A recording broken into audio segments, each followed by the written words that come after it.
All right, welcome, friends. It is David Fisher, your host of the David Fisher Show, where we are trying to get a little bit better today than yesterday. I am at headquarters here at Fit Body Boot Camp, Amherst, New Hampshire. And I say headquarters, this is my headquarters as far as the business that our family operates, Amherst Fit Body Boot Camp, where we're trying to inspire fitness and change lives every single day. So, on a personal level, I'm trying to do that as well. And the reason why that David Fisher Show exists is trying to improve my life and hopefully helping other people to do the same. And today I want to talk a little bit about an event that I did over the weekend. It is called a Spartan Beast.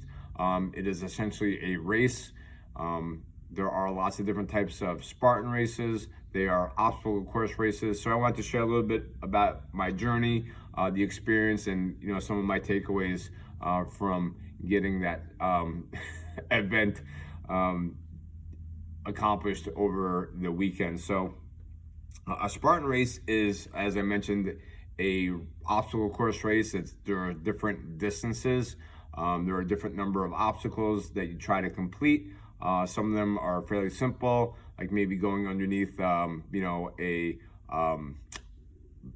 like a balance beam or over like a 4-foot wall.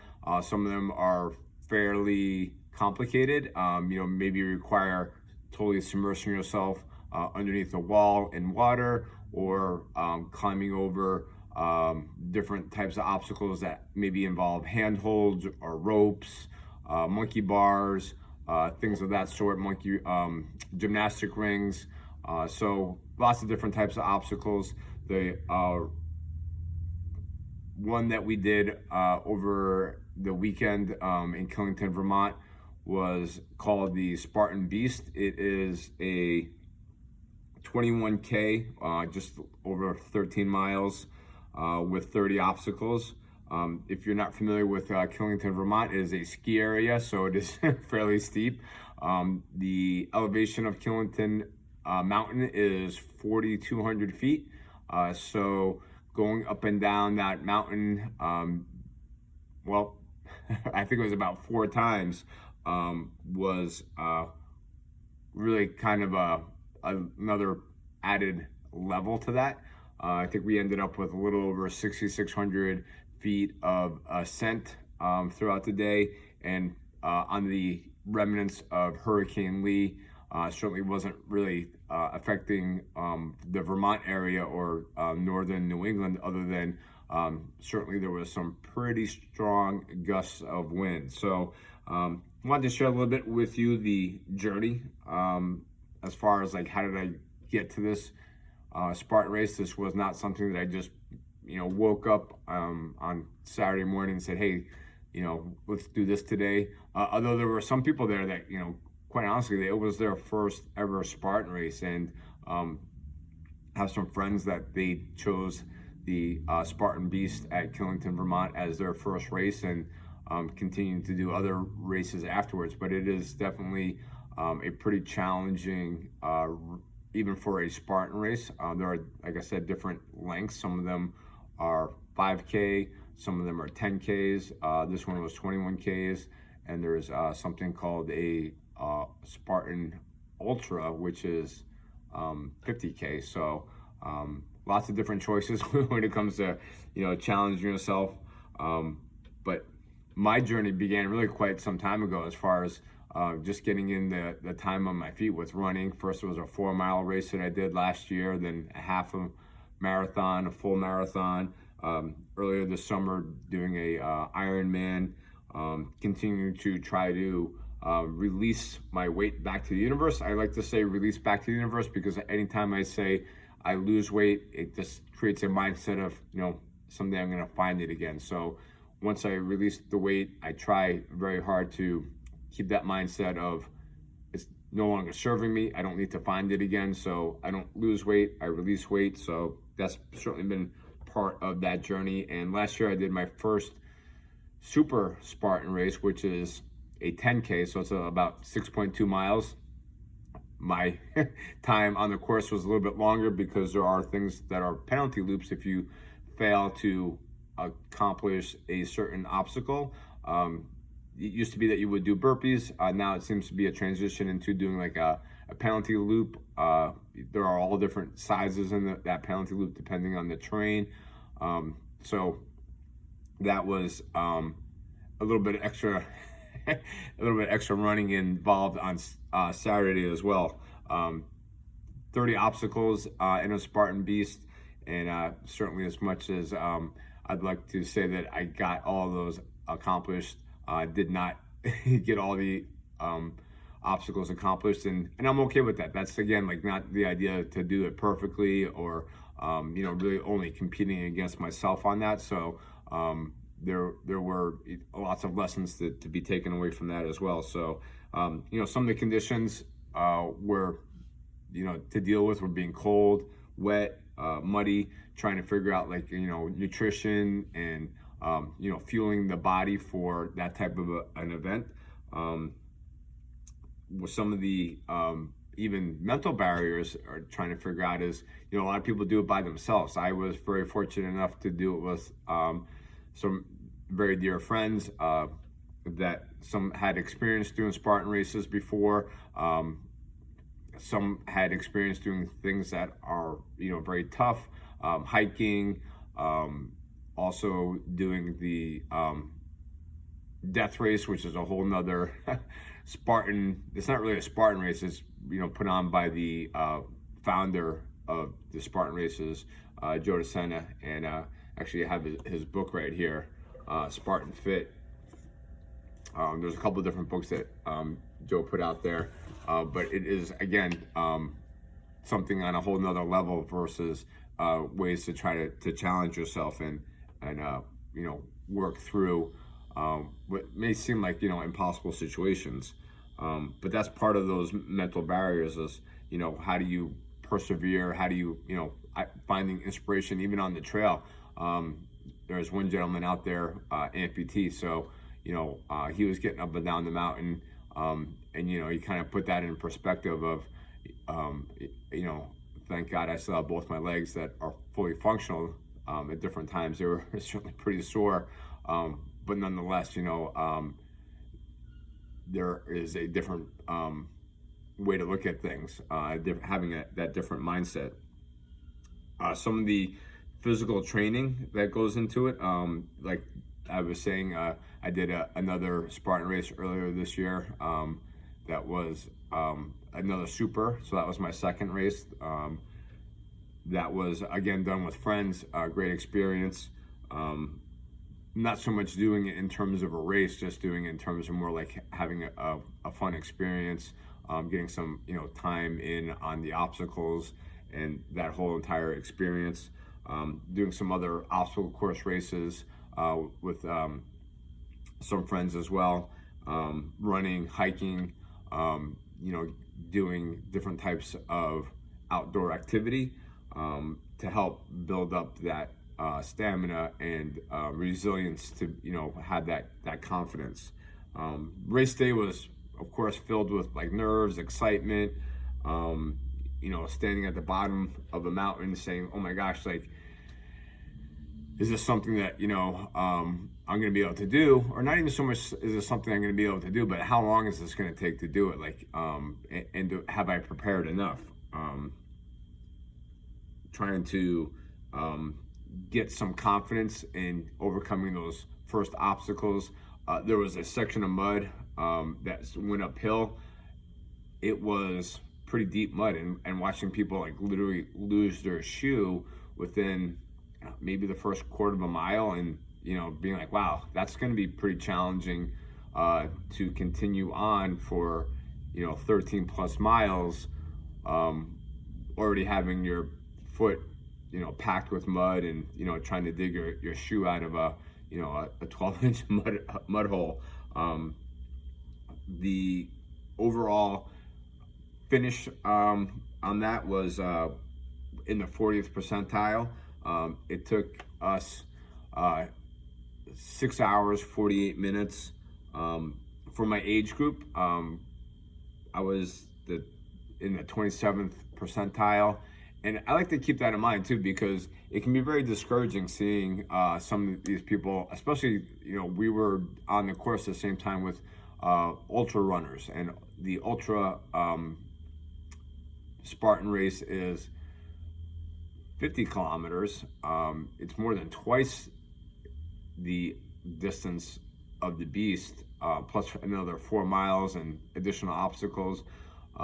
So, watching these people go up and down the mountain, almost what seemed like effortlessly, can be very discouraging. So, again, having that perspective, super important for me in terms of like, hey, like, I'm not competing against the ultras. I'm not competing against, the people that are half my age. I'm really just competing against myself and trying to, encourage, my friends that I was doing the race with.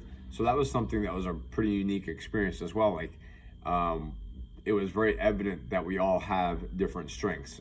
Some guys absolutely, crush the obstacles, no problem getting over, 8-foot walls, no problem, doing some of the, oh my gosh, I forget what it was called. But some of these obstacles, even like the rope climb, not if you don't have the right technique, not too many people are just going to pull themselves up a, let's just say it's probably like about a 20-foot rope just by pure willpower. So, some of these guys are fantastic climbers. That is definitely not one of my strong suits. And, typically we were doing it together. So they would wait for me at some of these long climbs because I just couldn't figure out like how to go up these hills faster. Hills, I mean, it's Killington Mountain. One of the parts that we were up is called the Death March. So it's a trail that goes up the K1 ski slope. So if you guys are anyone's familiar with Killington, it goes right up along the gondola there. Pretty steep, literally like on some parts like on all fours, getting up some of the terrain. So that was something that was not definitely my strong suit. Much more suited for the running part. Even going down the hills, I've been blessed with healthy knees, and some of the guys that were with having knee surgeries and knee issues can make for a very long and painful day trying to especially go downhill with that constant like pounding from on the knee joints. So we did it, we finished it, we worked together. Having that encouragement was pretty incredible. And some of the I think probably like the biggest lesson that I learned, it just has stuck with me here for the last couple of days is, so there's a guy out there running, doing the beast, and we were in what's called an open class. Again, we're not competing for podiums or necessarily for like times. We're just out there to try to accomplish this difficult task. And as I said, these guys that are ultra runners are going through the course as well, and those guys started hours before us, and some of them, especially the leaders, are probably like on their second lap already. And hearing this one guy say, wow, the protocol is when there's an ultra running coming through that like the rest of us that are not really racing against time or trying to do it twice, get out of the way. And this guy that was next to me was like, oh my gosh, you're incredible. I don't understand like how you can be out here doing the ultra. I'm struggling to do the beast. The fact that you're doing more than twice the distance, I can't even like comprehend it. And the guy turned around and was like, you can do it. And I was like, boy, like that right there at that moment was just so revealing to me, because it brings me back to that belief system. One of I've mentioned before, my favorite quotes, Henry Ford, whether you believe you can or you can't, you are correct. Again, now it takes more than just belief that you're going to be able to run 50 kilometers. Potentially those guys are up and down that mountain 10 times. And some of those guys are out there, and women too. I mean, it is, I'm using the term guys genetically, but there's men and women that are out there doing this for 10, 14 hours. So, constantly having your body in motion for that long a period of time is not something that, you know, most people are just going to be able to, again, wake up and be like, oh, hey, look, let's, you know, get out there and do anything, quite honestly, for 14 hours straight as far as a physical activity. So there definitely is a lot of preparedness that goes into that. But the fact that this guy was just like, I can't do it right off the bat was just like, you know, stopping me almost right in my tracks to be like, wow, like you probably are right. Like you will never do or never try to do something like that. And I didn't really get a chance to talk to him, but I'd be curious to be like, you know, what does that conversation with yourself look like, you know, in terms of, you know, doing the beast? I don't know if they completed it, or, you know, if this was something that in a progression of different events. But words matter, I guess, is really, you know, the biggest lesson that I want to take away from that is, and by saying that you can't do something, you are absolutely right. Like, I don't know that it necessarily would be something that I would want to put the time and effort into. You know, funny as I say that, you know, actually trying to contemplate next year taking on that challenge of doing an ultra. Is that in my wheelhouse? Yeah, absolutely. Is it something that I want to put the time and effort into? I'm not really sure that I want to commit that time and effort.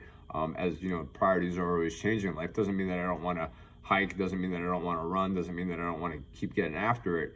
But there is definitely a time commitment of being able to, you know, do one of these events and complete it. There was plenty of people, especially ultra racers, that were sitting on the side of the mountain and they were DNFs, did not finish. They were still gonna, you know, perhaps finish their race, but they were not going to make it in the time. Like the idea is that, you know, they don't want people on the mountain overnight or, you know, all weekend. There are time cutoffs. And even doing the beast, one of the most challenging obstacles was the sandbag carry. It's right at the end. It's trying to forget exactly. It's like a 60 some odd pound sandbag.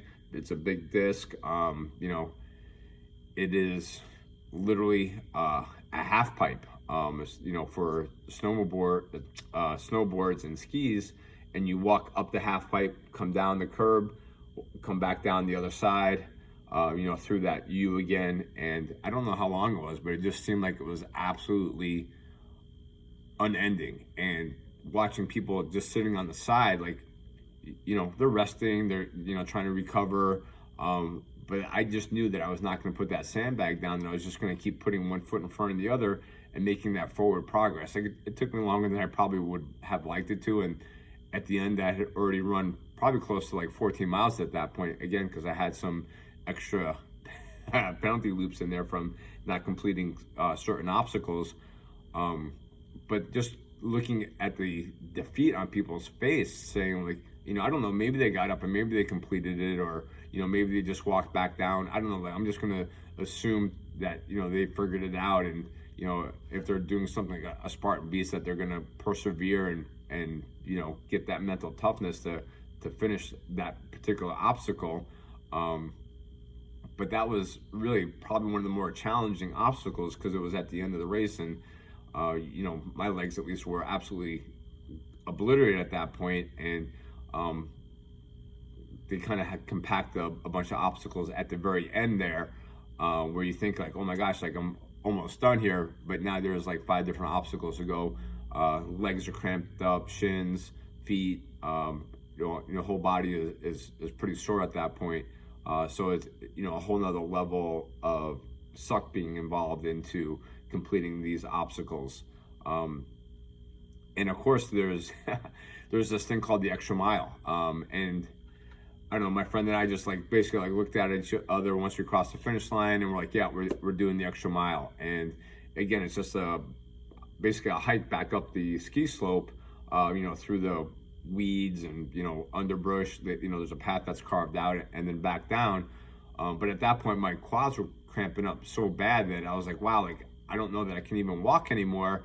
And thankfully, he had some mustard for me. And if you don't know that, you know, mustard is like kind of like a magic potion when you're doing endurance events. I'm not even sure if it's the vinegar or the mustard seed or whatever that magic ingredient is, but like it immediately alleviated the cramping in my quads so that I could at least continue to get that extra mile in. And again, like it's just me versus me. So, you know, the fact that it took us, you know, almost 7 hours to do it, great. Like, there's lots of room for improvement in there, but that's really not what it's about. It's about just trying to get out there, persevere, and, you know, set a goal. So hopefully, you know, you take away from here that, you know, you can set your own goal.